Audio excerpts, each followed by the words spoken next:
ప్రియమైన దేవుని సంఘమా, ఈరోజు మనకని దేవుడు ఇచ్చిన ప్రవచన వాక్యం ఇదియే. కీర్తన గ్రంథము 5వ కీర్తన 11వ వాక్యం. నిన్ను ఆశ్రయించు వారందరూ సంతోషించుదురు, నీవే వారిని కాపాడుదువు కనుక వారు నిత్యము ఆనంద ధ్వని చేయుదురు. ప్రియమైన దేవుని బిడ్డలారా, దేవుని ఆశ్రయించే వారే నిజమైన సంతోషాన్ని పొందుతారు. ఎందుకంటే దేవుడు వారిని కాపాడుతాడు. దేవుని కాపాడుట ఉన్న చోట భయానికి స్థలము ఉండదు. దేవుని సన్నిధి ఉన్న చోట నిరాశ నిలువదు. దేవుని ఆశ్రయం ఉన్న చోట కీర్తన పాడుతారు. దేవుని ఆశ్రయించుట అంటే ఆయనపై పూర్తిగా ఆధారపడుట. ఆశ్రయం అంటే కేవలం పేరు పలకడం కాదు. ఆశ్రయం అంటే కష్టంలో దేవుని వైపు తిరగడం, భయంలో ఆయనను నమ్మడం, సందేహంలో ఆయన వాక్యాన్ని పట్టుకోవడం. మనం బలంపై కాదు, ఆయన కృపపై నిలబడటం. దేవుని ఆశ్రయించిన వారికి సంతోషం వస్తుంది.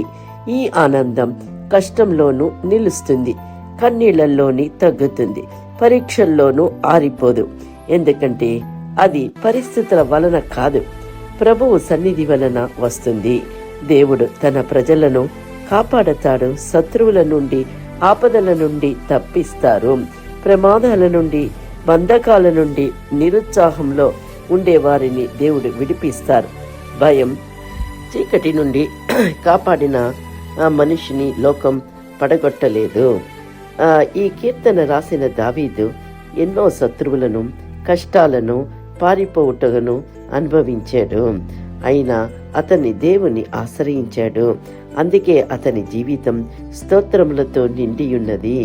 పోరాటాల మధ్య కూడా దేవుడు ఆశ్రయము పొందిన దావీదును దేవుడు సంతోషపరచెను.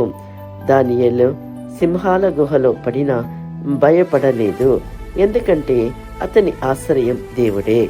దేవుడు అతన్ని కాపాడాడు. ప్రాణ హానికర పరిస్థితుల్లో కూడా దేవుని ఆశ్రయించిన వారిని ఆయన విడిచిపెట్టడు.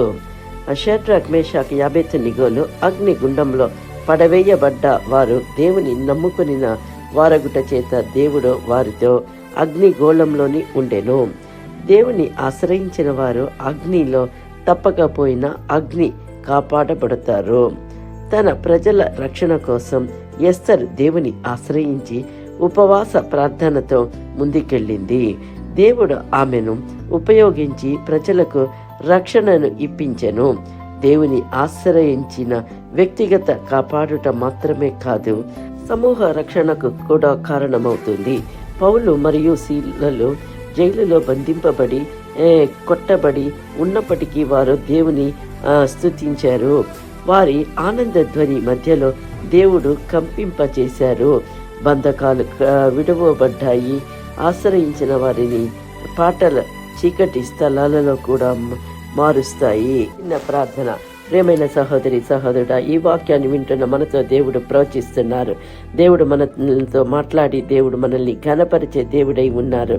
దావీదు వలె స్తోత్రము చేసే హృదయమును, దానియేలు వలె నిలిచే విశ్వాసమును, షద్రక్, మేషాక్, అబేద్నెగోల వలె అగ్నిలోను తగిన నమ్మకమును, ఎస్తర్ వలె ధైర్యమును, పౌలు శిలల వలె బంధకాలలోను దేవుని స్తుతించే ఆత్మను దేవుడు మనకి అనుగ్రహించి ఆశీర్వదించే దేవుడై ఉన్నారు. మన నోటి మాటను ఉత్సాహపరిచే దేవుడై ఉన్నారు. మనల్ని ఘనపరిచి ఆశ్రయించే దేవుడై ఉన్నారు. ఈ వాక్యాన్ని మనకని స్వతంత్రించుకుందాము, ఆశీర్వదింపబడదాము. Amen. Please like, comment and subscribe. Thank you.